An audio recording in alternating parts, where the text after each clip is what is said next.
खेसारी लाल यादव का दोस्तों झगड़ा 2 गाना हो गया है रिलीज। जी हाँ दोस्तों, खेसारी लाल यादव का यह गाना आते ही पूरा धमाका मचा दिया है दोस्तों।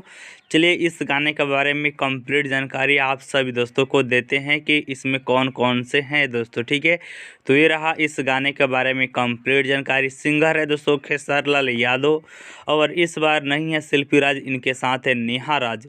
और जो एक्ट्रेस है खेसारी लाल यादव जी के साथ में, उनकी नाम है क्वीन शालिनी जी। है राइटर कृष्णा बेदर्दी जी, म्यूजिक है कृष्णा बेदर्दी जी का, video by team Sanju, EP है संतोष यादव जी का, एडिट है शुभम बाबू जी का। अब बात कर लेते हैं दोस्तों इस गाने को कौन से यूट्यूब चैनल पर रिलीज किया गया है। तो फाइनली इस गाने को सारेगामा हम के भोजपुरी यूट्यूब चैनल पर आज रिलीज़ कर दिया गया है। तो जाइए सारेगामा हम के भोजपुरी के यूट्यूब चैनल पर, वहां भी आप देख सकते हैं।